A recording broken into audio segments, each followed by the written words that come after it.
តាំងពីតូចមកនាងខ្ញុំតែងតែគិតថារៀនឲ្យបាន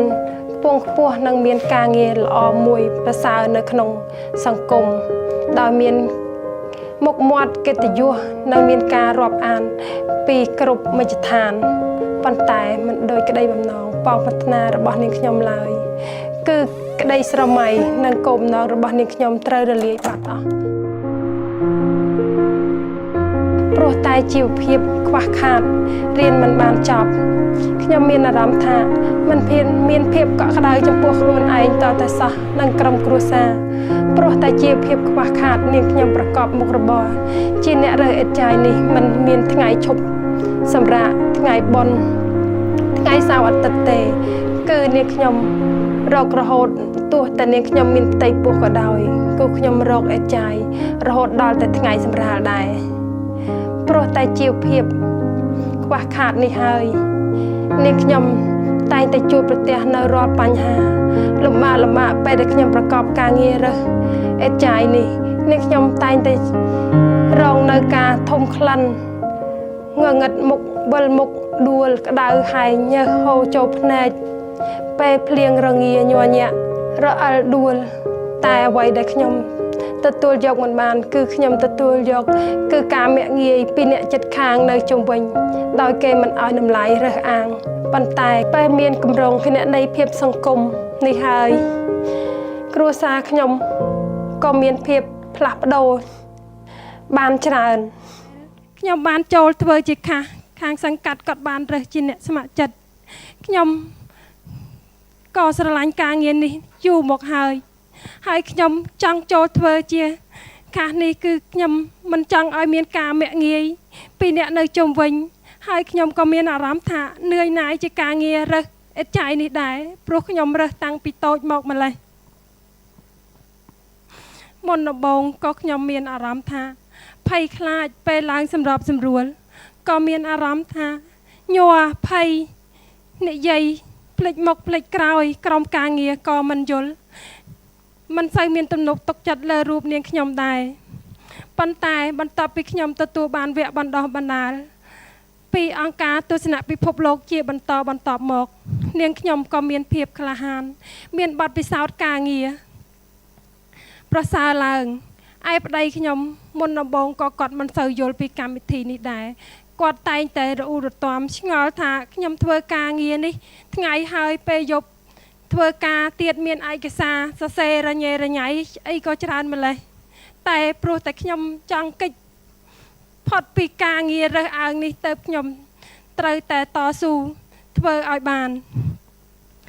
កាលពីមុនប្រជាពលរដ្ឋគាត់តែងតែយល់ថាពេលគាត់មិនទាន់មានកម្មវិធីគណនេយ្យភាពសង្គមនេះគាត់តែងតែយល់ថាក្នុងនាមជាប្រជាពលរដ្ឋមិនត្រូវចេះដឹងរឿងការងាររបស់អាជ្ញាធរឬក៏អ្នកផ្ដល់សេវាឡើយនឹងពេលគាត់មានបញ្ហាពិបាកដូចជាគ្រួសាររបស់នាងខ្ញុំដែរមិនដឹងថាយកទៅពិភាក្សាជាមួយអ្នកណាទេហើយគាត់ក៏មិនមានភាពក្លាហានទៅជជែកវែកញែកតវ៉ាអ្វីដែរពេលខ្លះប្រជាពលរដ្ឋគាត់មានការផ្ដល់ដំណឹងជូនដល់អាជ្ញាធរការឆ្លើយតបក៏មានភាពយឺតយ៉ាវដែរប៉ុន្តែបន្ទាប់ពីនាងខ្ញុំបានសម្របសម្រួលបានផ្សព្វផ្សាយកម្មវិធីគណនេយ្យភាពសង្គមនេះមកនាងខ្ញុំប្រជាពលរដ្ឋក៏គាត់បានយល់ដឹងពីបញ្ហាកម្មវិធីនេះបានច្រើនហើយអ្នកផ្ដល់សេវាក៏គាត់យល់ពីការបំពេញការងាររបស់គាត់ដែរគឺការផ្ដល់សេវាមានភាពឆាប់រហ័សជាងមុននៅផ្នែកខាងសង្កាត់គឺ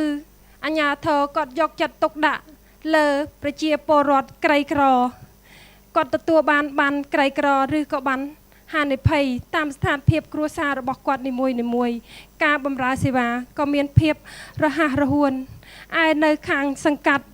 វិញគាត់ក៏មានជាកញ្ចប់ថវិកាសម្រាប់កិច្ចគាំទ្រអនុវត្តសកម្មភាពគណនេយ្យភាពសង្គមនេះផងដែរដោយមានចំនួនពី2លានទៅ8លានក្នុងមួយសង្កាត់ឯនៅខាងសាលារៀនវិញ ក៏មានការចោះឈ្មោះចូលរៀនបានច្រើនពេលប្រជាពលរដ្ឋគាត់យល់ដឹងដោយការចោះឈ្មោះចូលរៀនដោយមិនមានបង់ថ្លៃសេវាអ្វីឡើយនិងបានខ្ចីសៀវភៅគោល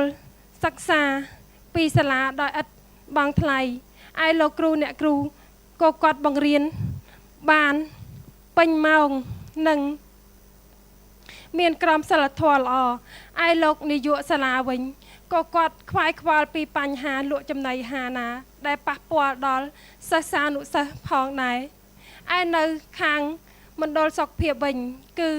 ពីមុនមិនសូវមានពេទ្យប្រចាំការទេឥឡូវមានពេទ្យប្រចាំការ24ម៉ោងនិងមានថ្នាំពេទ្យគ្រប់គ្រាន់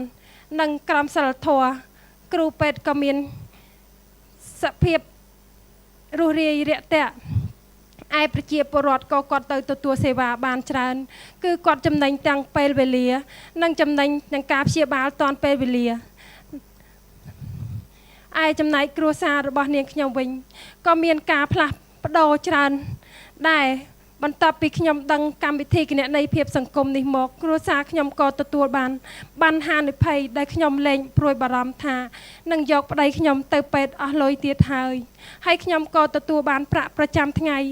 ពីអង្គការទស្សនៈពិភពលោកពេលដែលខ្ញុំចុះធ្វើសកម្មភាពកម្មវិធីគណនេយ្យភាពសង្គមនេះខ្ញុំមានប្រាក់សម្រាប់ផ្គត់ផ្គង់គ្រួសារខ្ញុំនិងការសិក្សារបស់កូនខ្ញុំមានអារម្មណ៍ថាសប្បាយចិត្តគឺខ្ញុំមិននឹកស្មានថាខ្ញុំមានដល់ថ្ងៃនេះទេទៅណាមកណាគឺខ្ញុំតែងតែឮសូគេហៅខ្ញុំថាលោកគ្រូអ្នកគ្រូខ្ញុំមានអារម្មណ៍គឺសប្បាយចិត្តដោយឥតឧបមាព្រោះខ្ញុំស្រឡាញ់ពាក្យនេះជាយូរមកហើយខ្ញុំមិននឹកស្មានថាខ្ញុំមានដល់ថ្ងៃនេះទេទៅណាមកណាមានគេស្គាល់ខ្ញុំច្រើនដោយគេញញឹមរស់រាយរាក់ទាក់ខ្ញុំលែងមានការរើសអើងហើយឥឡូវនាងខ្ញុំក៏មិនសូវបានទៅរើសអេតចាយទៀតដែរព្រោះខ្ញុំរវល់តែធ្វើកម្មវិធីគណនេយ្យភាពសង្គមនេះជាចង់បញ្ចប់កូននាងខ្ញុំក៏បានគាត់ស្រឡាញ់កម្មវិធីគណនេយ្យភាពសង្គមនេះគាត់ក៏បានចូលរួមធ្វើជាអ្នកស្ម័គ្រចិត្តដូចនាងខ្ញុំដែរព្រោះគាត់យល់ថាកម្មវិធីនេះបានជួយដល់សង្គមហើយនឹងបានជួយដល់ក្រុមគ្រួសាររបស់នាងខ្ញុំថែមទៀតផងជាចុងក្រោយនាងខ្ញុំក៏សូមថ្លែងអំណរអគុណនិងសូមជូនពរដល់ឯកឧត្តមលោកជំទាវលោកស្រីភ្ញៀវជាតិនិងអន្តរជាតិសូមជួយបន្តកិច្ចការជួយគ្រប់គ្រងកម្មវិធីគណនេយ្យភាពសង្គមនេះរបស់សហគមន៍យើងខ្ញុំបន្តទៀតនិងសូមឲ្យអាជ្ញាធរចូលរួមបន្តសហការអនុវត្តផែនការសហភាពគណនេយ្យសង្គមនេះឲ្យកាន់តែល្អប្រសើរព្រោះកម្មវិធីគណនេយ្យភាពសង្គមនេះធ្វើឲ្យសហគមន៍មានភាពប្រសើរឡើងជាចុងក្រោយនាងខ្ញុំក៏សែងថ្លែងអំណរអគុណដល់ឯកឧត្តមលោកជំទាវលោកស្រីភ្ញៀវជាតិនិងអន្តរជាតិទាំងអស់មានសេចក្តីសុខគ្រប់ប្រការនិងមានសុភមង្គលនៅក្នុងក្រុមគ្រួសារសូមអរគុណ